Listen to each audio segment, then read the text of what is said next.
What made Hudson Taylor risk his life for it all? Was he God's favorite? No, these great men and women of God who had qualified in the school of failure came to the end of themselves and discovered that apart from God, they were nothing. Moses started out as a failure. Abraham started out as a failure. Jacob started out as a failure. Isaiah was a man of unclean lips.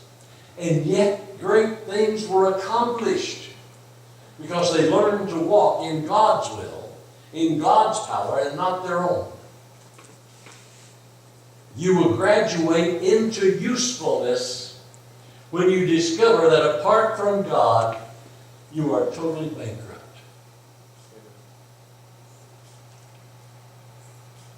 These men made this discovery and were blessed. Moses said, I will turn aside and see why the bush burns and is not consumed. And when did God call Moses? When he admired the bush from a distance? No. He called Moses when Moses turned aside and made an intelligent investigation of why the bush was this way. God called him by name. God called him by name.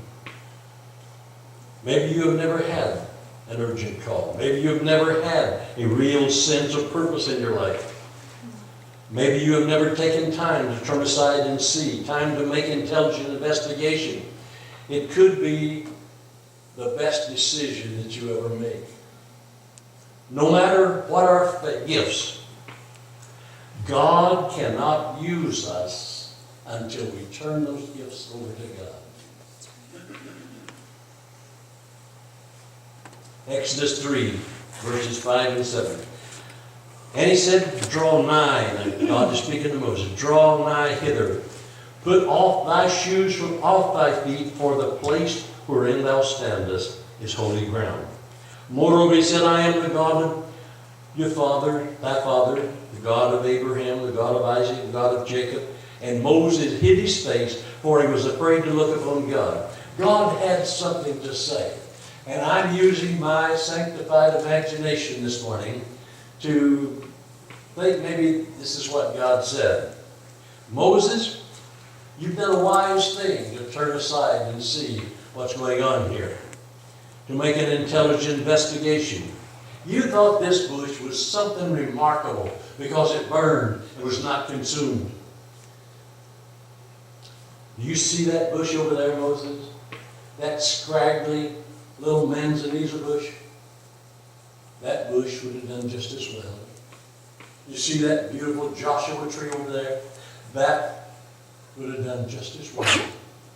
For God said this, Moses, it's not the bush that sustains the flame. It's God in the bush. And any old bush will do.